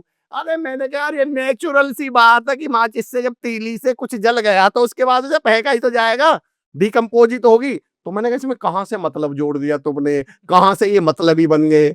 आपने वो देखे, ये यार रिश्तेदार, ये किसी के नहीं है, ये दोस्त, ये घर वाले, परिवार, कैसे जहर भरा जाता है। उदाहरण सुनो, जिस दिन तुम्हारे मरने के बाद यही लोग कहेंगे जल्दी करो जल्दी करो। और मैंने कहा महाराज जल्दी है इसलिए 2 वजह से कहते हैं जल्दी करो। बॉडी अगर घर पे रह गई तो सड़ जाएगी, बदबू करने लगेगी, पहली बात तो ये। और मैंने कहा दूसरी बात ये कि जब तक वो पार्थिव शरीर घर में पड़ा हुआ है ना, घर की औरतें किलकारियां मार के रोएंगी। घर का आदमी, उसका जो जवान बेटा है ना, जिसकी माँ गई है, जिसके पिताजी गए हैं, या उस माँ बाप जिसका जवान बेटा गया है, जितनी देर तक वो पार्थिव शरीर घर में पड़ा रहेगा, कलेजा फटने को आएगा, चक्कर खा खा के गिर जाएंगे। तो वो जो रिश्तेदार या वो जो पड़ोसी, वो जो दोस्त कह रहे हैं ना जल्दी करो, वो इसलिए नहीं कह रहे कि उन्हें जल्दी करके ऑफिस जाना है, वो इसलिए कह रहे हैं ताकि यहाँ चैन पड़ जाए। जो होना था वो तो हो गया। मैंने कहा वो अंतिम संस्कार के बाद शाम तक तुम्हारे ही घर आके बैठेंगे, ऐसा नहीं फुटबॉल खेलने चले जाएंगे या क्रिकेट खेलने चले जाएंगे। मैंने कहा खामा की बातों को ऐसे पेश कर दोगे कि दुनिया मतलबी है, दुनिया नफरत की है, दुनिया को जल्दी करेगी। जल्दी को इसलिए थोड़ी करने है कि इन्हें जल्दी करके फिर टीवी देखना है घर जाके। तो मेरा ये है कि वायरल भाई नॉर्मल बातों को ऐसे पेश कर देंगे, दुनिया किसी की मदद नहीं करती। अरे मदद उनकी नहीं करती, जाहिर सी बात है जिनकी इमेज खराब हो या तो। और दूसरी बात, और मैं तो तीसरी बात कहता हूँ, अगर आप मदद किए जाने लायक हैं तो आपको रिश्तेदार की जरूरत नहीं है, बैंक कर देगा। खुद ही करनी है। बैंक कर देगा सर। बैंक को दिखाओ ना अपना सिबिल रिकॉर्ड, बैंक को दिखाओ अपना कि भैया 6 महीने से, साल भर से, 3 साल से ITR भर रहा हूँ। और अगर ये सब नहीं है और आप में काबिलियत है तो फिर पड़ोसी और दोस्त को बताओ, क्योंकि दोस्त तुम्हारी हिम्मत और जुनून। सर हमने तो ऐसे दोस्त देखे हैं जो अपने दोस्तों से बिना कहे गए, यार तू कोई बिजनेस क्यों नहीं करता, यार तू ये कर सकता, पैसे मैं लगाऊंगा तू बिजनेस। ऐसे लोग नहीं है, पर आप में दम तो हो, आप में तो कुछ दिखाई दे। कहानी सुनाते रहो देश को, दुनिया को। आपको मालूम है जब ये कहा जाता है दुनिया बहुत मतलबी है, दुनिया बहुत बुरी है, आप इस स्टेटमेंट का मतलब समझते हैं? ये स्टेटमेंट जब आप सुने दुनिया बहुत मतलबी है, दुनिया बहुत बुरी है, तो इसको ऐसे मत सुनना। तो ये सुनना, वो ये कहना चाह रहा है मैं बहुत बढ़िया हूँ। इस स्टेटमेंट के पीछे उसकी मंशा क्या है? ये बताना कि मैं मैं बहुत अच्छा सीधा हूँ। हूँ, मैं बहुत बढ़िया हूँ, हुँ। दुनिया बहुत बुरी है। लेकिन सर इसमें बहुत बार मैंने देखा है कि इसका टोटल ऑपोज़िट भी होता है। मतलब बहुत बार कैसा होता है कि लोगों के सपने तो बहुत बड़े होते हैं कि मुझे लग्ज़री गाड़ी चाहिए, लग्ज़री घर चाहिए, सब कुछ चाहिए। लेकिन खुद के ऊपर डाउट आ जाता है, खुद के ऊपर मैं वो चीज़ करने के लायक हूँ कि नहीं। तो ये डिज़र्विंग के इश्यू को कैसे सॉल्व किया जाए? सीधी सी बात है, आपको खुद अपने आप से ये पूछना है कि जो आपको चाहिए वो आपकी इच्छा है या इरादा है। सीधा सा लॉजिक है। आपको इसका एक तरीका बताता हूँ कैसे पता करते हैं। अगर आपके अंदर से ये स्टेटमेंट पैसिव वॉइस में निकलता है तो ये आपकी इच्छा है। भगवान मुझे कार मिल जाए, इसका मतलब इसमें सब्जेक्ट नहीं दिया गया, इसका मतलब ये पैसिव वॉइस है। आप इसको बारीकी से समझना एक्टिव पैसिव वॉइस क्या होती है। और यार अपना भी इतना बड़ा बंगला होता, इसमें कौन लाता कौन करता, कहीं दिया गया है क्या? एक सेंटेंस क्या होता, 2 साल बाद ऐसा ही बंगला बनाऊंगा। अगर ये स्टेटमेंट बोलते समय आपकी मुट्ठी बिछ रही है, आंखें चमक रही हैं, और आप 2 बार ऐसा कर रहे हैं तो समझ जाइए आपका इरादा, आप कर लेंगे। और अगर आप ऐसे इसको और यार मजा आ जाता है, ऐसा बंगला होता, बस तुम्हारी इच्छा है। कुछ नहीं ये होना ऐसे है। होते नहीं है।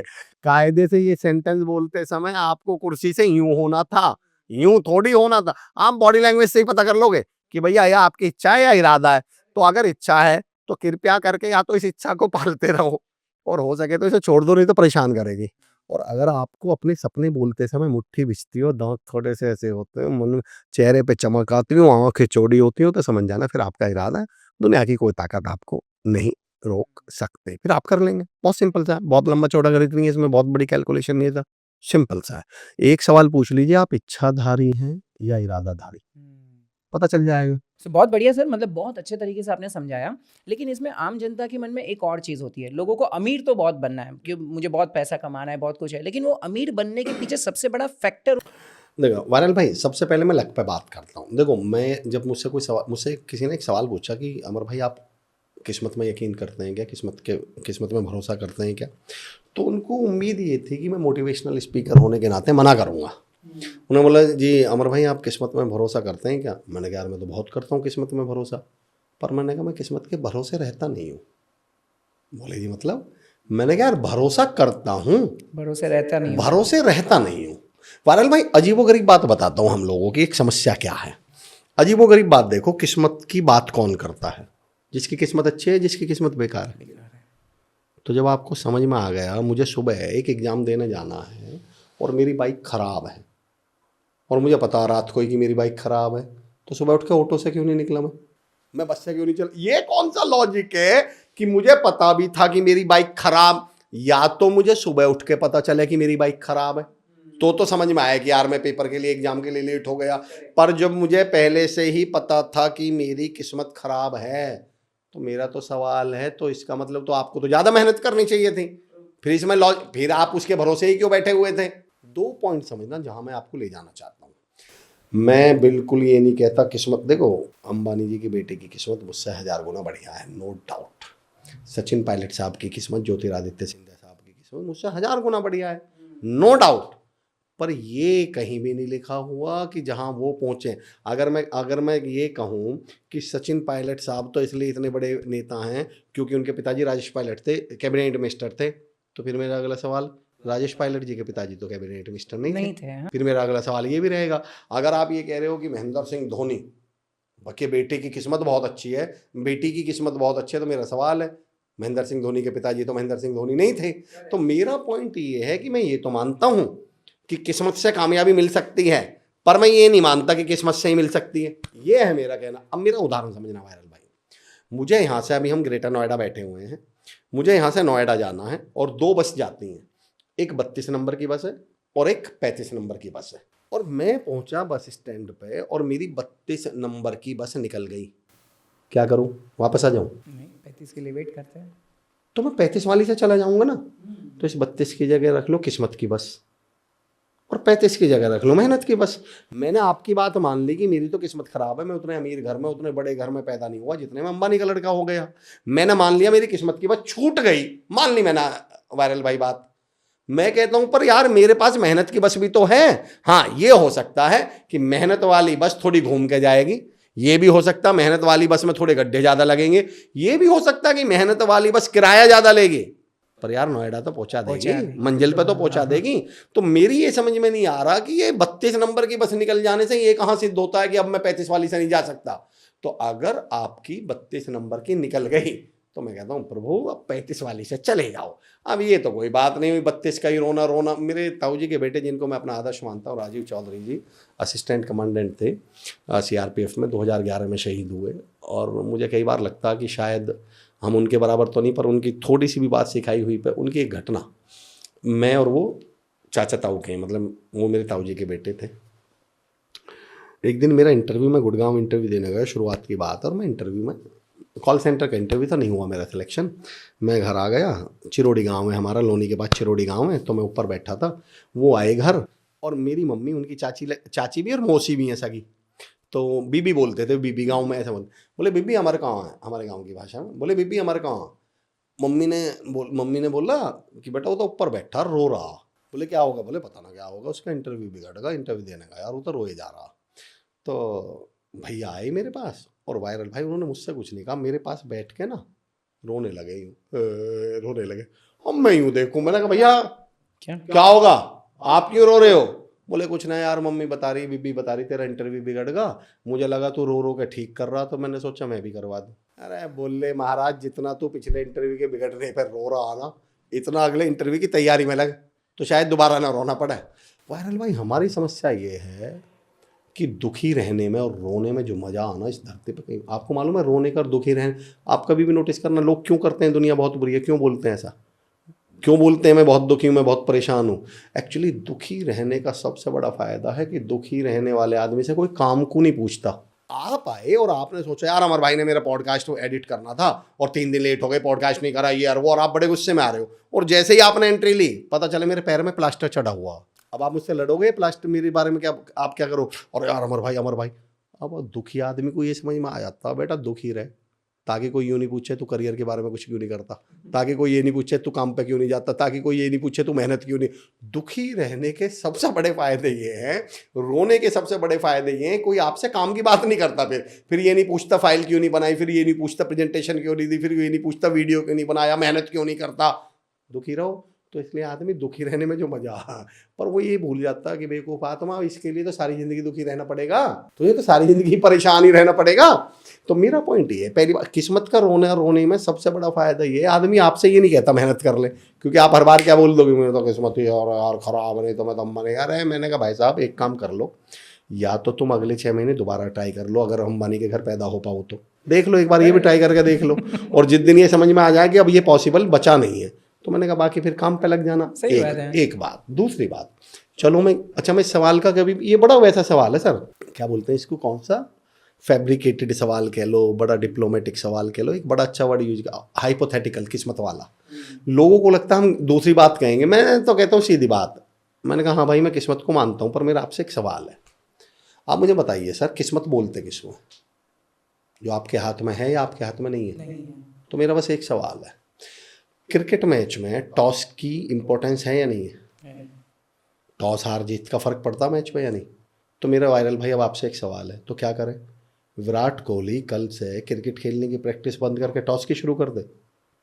अरे तो मैं तो कह रहा हूँ हाँ किस्मत का फर्क पड़ता है जिंदगी में, पर क्या करूँ अब, किस्मत के मतलब जो मेरे हाथ में ही नहीं है उसके भरोसे बैठ जाऊं क्या? भाई जब टॉस मेरे हाथ में थोड़ी है, मैं टॉस की अगर 500 घंटा भी प्रैक्टिस कर लूं, तो जब ये 500 बार भी प्रैक्टिस कर लूं, तो 501वीं बार जब सिक्का उछलेगा तब भी मैं तय थोड़ी कर पाऊंगा कि हेड आएगा या टेल आएगा। तो मैं उस काम में अपना टाइम क्यों लगाऊं, मैं क्यों अपना दिमाग खराब करूं जो मेरे हाथ में ही नहीं है? मैं तो वो करूंगा ना वायरल भाई जो मेरे हाथ में, और मेरे हाथ में क्या है, काम है। तो मैं कहता हूँ कि भैया मेहनत वाले से ये थोड़ा सा वैसा हो जाएगा, ज्ञान वाले उदाहरण जो मैं अगला दे रहा हूँ, पर मैं दूंगा जरूर, है तो ये ज्ञान वाला, पर मेरे भाई जो समझना होएगा वो समझ लेगा। बाकी ये भी कह सकते हैं अरे तो डायलॉग बाजी है, ठीक है भैया, वक्त से पहले और किस्मत से ज्यादा कुछ नहीं मिलता। ये सेंटेंस सुना वायरल भाई, स्टेटमेंट बहुत बार सुना है। लिखा हुआ भी देखा? हाँ। रिकॉल करके बताइए, याद करके किन किन चीजों पर लिखा देखा है अक्सर आपने ऐसा? अमूमन ट्रक के पीछे, ऑटो के पीछे, टेम्पो के पीछे, बस के पीछे, कभी ऑडी के पीछे लिखा देगा? मर्सिडीज के, BMW के, हवाई जहाज के? इन्हें पता है कि वक्त से पहले भी मिलता है और किस्मत से ज़्यादा भी मिलता है। एक्चुअली वो जो वक्त के वो जो ऑटो के पीछे लिखो, मैं सबकी रिस्पेक्ट करता हूँ, उदाहरण दे रहा हूँ केवल, वो जो ऑटो के पीछे लिखवाया गया है, टेम्पो के पीछे लिखवाया गया है, उसका एक रीज़न है कि अमर चौधरी कभी अपने घर से ये कह के निकले थे, इंदौर गए तो ये कर दूंगा वो कर दूंगा ऐसा वैसा, और वहाँ ऑटो चला रहे हैं। उससे पता दुनिया बहुत छोटी है, कोई ना कोई टकराएगा मेरे गाँव का आसपास का, कोई बंतला का, चिरोडी का, सिकरानी का, सिरोली का, गनौली का, कोई ना कोई तो मुझे टकराएगा, या मेरे गांव का चिरोडी का, और वो अचानक पूछेगा अमर भाई तुम्हारी ये हालत कैसे हो गई? तो फिर मैं क्या बोलूँगा, पीछे देखो, अरे पीछे तो देखो, और पीछे क्या लिखा हुआ है, वक्त से पहले किस्मत से ज़्यादा। मैं कहता हूँ देख लो, ट्राई मार के मिल जाता, ट्राई मार लो मिल जाएगा, ऐसी कोई आफत आ नहीं रही, इतनी दिक्कत है नहीं। और मैं दूसरी बात कहता हूँ कि सर चलो मान भी लूँ तो क्या करूँ, मुझ में कितने राज हैं, अलग शेर है राहत इंदौरी साहब का, पर देखो कोशिश करता हूँ, इससे कोई लीजो दीजो नहीं है, पर हो जाएगा कनेक्ट कि हम करें तो क्या। मुझ में कितने राज हैं बतलाऊं क्या, बंद एक मुद्दत से हूं खुल जाऊं क्या, और आज जी मिन्नतें खुशामद और इल्तजा, और मैं क्या क्या करूं मर जाऊं क्या। तो मैं ये कह रहा हूं क्या करूं, किस्मत के भरोसे बैठ के मर जाऊं क्या? अरे हाथ पांव तो मारूंगा भाई, मैं दलदल में गिर गया, मैं कहीं फंस गया, मैंने मान लिया, पर भाई अब हाथ पांव तो यार मैं कुछ तो हाथ पांव तो मारूंगा। मैदान की हार जीत तो किस्मत की बात है, टूटी है किसके हाथ में तलवार, देखना वायरल भाई, टूटी हुई तलवार भी ये बताती है कि ये युद्ध लड़ के आ रहे हैं, बेशक हार के आ रहे हैं, पर ये युद्ध लड़ के आ रहे हैं। बिना तलवार का तो ये बता रहा तमाशा देख रहे थे, तो क्या करूं, बाहर खड़ा होकर अपनी किस्मत का तमाशा देखता रहूं क्या? बिल्कुल नहीं। मैं तो कहता हूँ किस्मत भी खराब हो ना, तो एक बार तो किस्मत भी अपने घर जाके अपने बॉस से, अपने माँ बाप से ये तो कहे यार ये आदमी बड़ा टफ है यार, यार इस आदमी ने भी, ये भी हार ही नहीं मानने के लिए तैयार। एक शेर सुना देता हूँ, मुझे शेरों ने, इन चीज़ों ने बहुत कई बार, अच्छा ये जो स्टेटमेंट होते हैं ना, आप कभी एक पावर लाइन हम इसको बोलते हैं, आपने कभी देखा हम कोई वजन उठा रहे हैं, बोझ उठा रहे हैं, हमसे बोझ नहीं उठा रहा, वो नहीं उठ पा रहा, हम अचानक क्या बोलते हैं, जय बजरंग बली, अचानक उठ जाएगा। तो ये जो जय बजरंग बली है, इसने एनर्जी को क्या कर दिया, कलेक्ट कर दिया, इकट्ठा कर दिया। ऐसा नहीं है कि इसने नई ताकत पैदा कर दी हमारे अंदर, पर जो फैली हुई थी उसको क्या कर दिया इसने, इकट्ठा कर दिया। तो जीवन में कोई ना कोई बात ऐसी अचानक आ जाती है कि वो इकट्ठा कर देती है आपके फैली हुई एनर्जी को, और वो उस काम को आप कर जाओगे। तो एक शेर पढ़ रहा था मैं उसको किस्मत के ऊपर की, 2 लाइन तो मैं तुकबंदी कर रहा हूँ कि, और लास्ट 2 लाइन वो हैं जो असली शेर की हैं कि मैदान जंग में वो कभी झेल लेते हैं शमशीर का हर वार सीने पर, मैदान जंग में वो मुंह कभी मोड़ा नहीं करते। ये 2 लाइन मैंने बनाई हैं। एक्चुअल जो शेर की 2 लाइन है वो लास्ट वाली हैं कि झेल लेते हैं शमशीर का हर वार सीने पर, मैदान जंग में वो मुंह कभी मोड़ा नहीं करते। और सितारे, कहते हैं ना इसके सितारे खराब है अच्छे हैं, सितारे बुजदिलों पर ही हमेशा राज करते हैं, बहादुर फैसले तकदीर पर छोड़ा नहीं करते। तो बिजनेसमैन और एंटरप्रेन्योर, और मैं तो कहता हूँ चलो अगर किस्मत भी हो तो फिर मजा पता वायरल भाई किस बात में है कि कोई थर्ड पर्सन ऐसा बोल रहा है, यार इस बंदे की तो किस्मत ही खराब है पर इसने यार कमी नहीं छोड़ी, मजा इसमें है। फिर आप मत कहो मेरी किस्मत खराब है, मजा तो ये है कि अड़ोसी पड़ोसी रिश्तेदार दोस्त ऐसा बोल रहे हैं, यार इस आदमी ने भी हद ही कर दी, यार इसका भी सैल्यूट है, यार क्या कमाल का आदमी है, पर इस बंदे के तो क्या करें, किस्मत ही खराब। दूसरा कहे हम ना कहें, मजा तो इस बात में है। Correct sir. ये काम करने के लिए आपने बहुत अच्छी चीज़ बताई थी कि आपको मेहनत करनी पड़ेगी, काम करनी पड़ेगी, लेकिन उसका सबसे बड़ा जो दुश्मन है वो डिसिप्लिन, सेल्फ डिसिप्लिन मेंटेन करना है। अब ये सेल्फ डिसिप्लिन मेंटेन करने का अगर सबसे बड़ा दुश्मन अगर हम देखें तो आपके हिसाब से क्या होगा? मतलब मैं ज़्यादा मोबाइल यूज़ कर रहा हूँ, वो मेरे दोस्त, या मेरा खुद का माइंडसेट?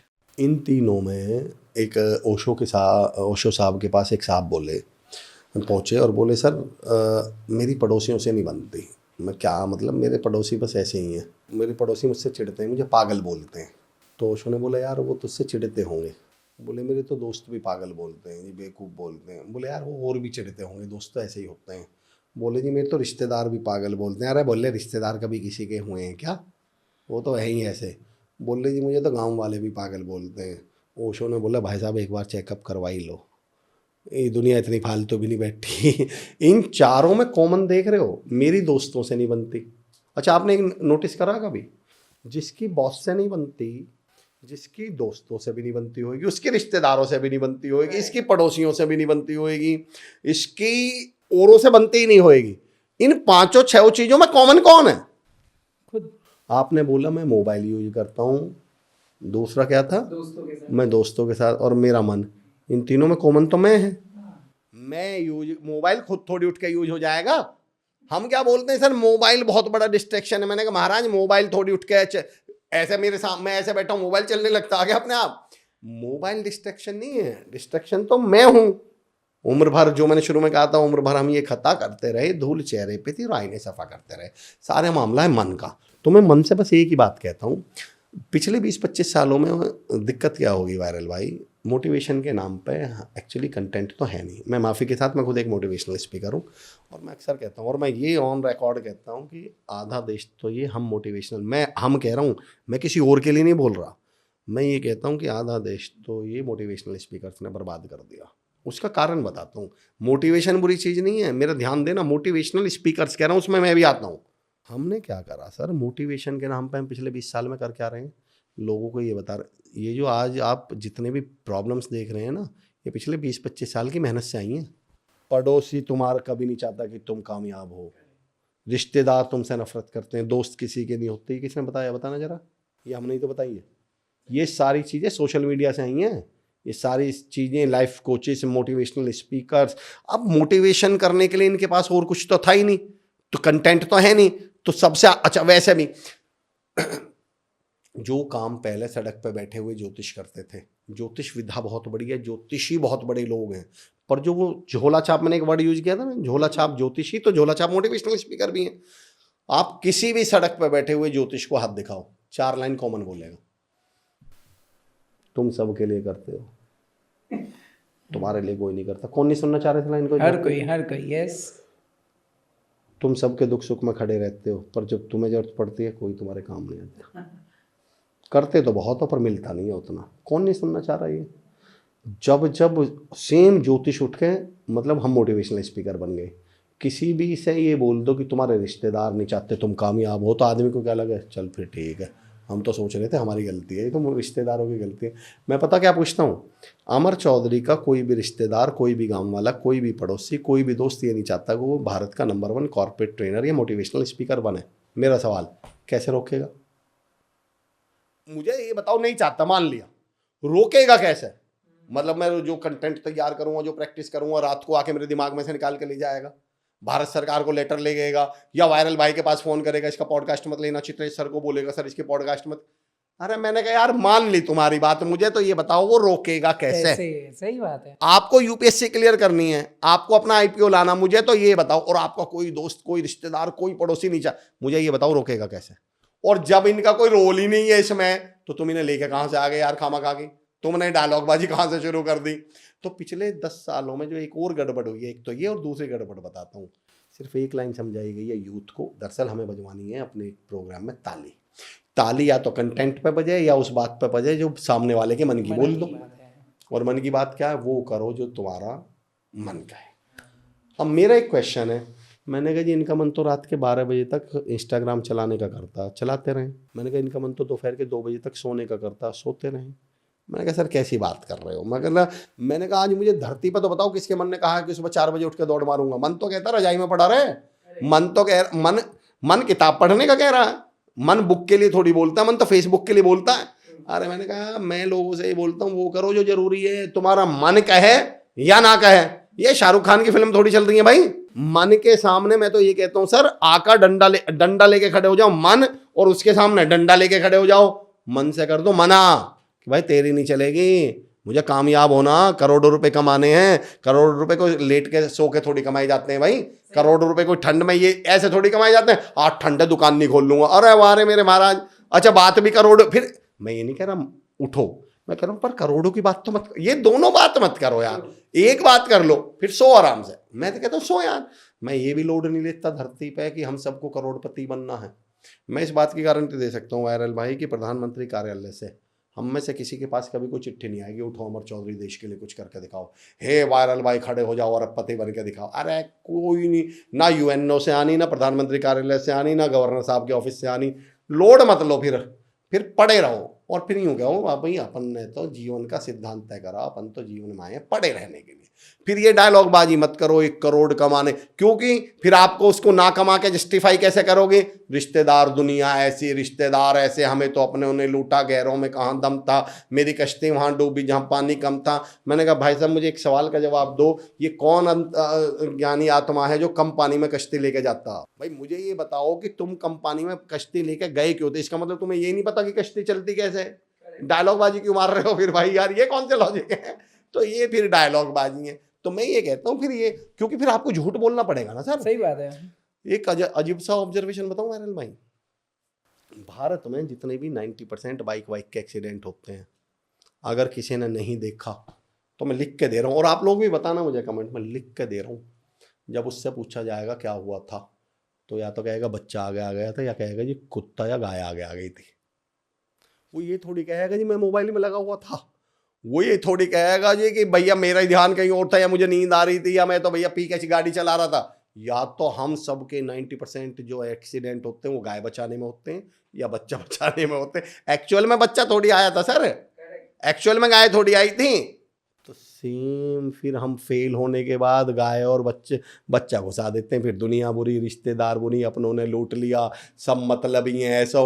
मैं कहता हूँ यार कम से कम फिर इस दुनिया पे और संसार पे एक एहसान कर दो कि फिर तुम कुछ मत करो।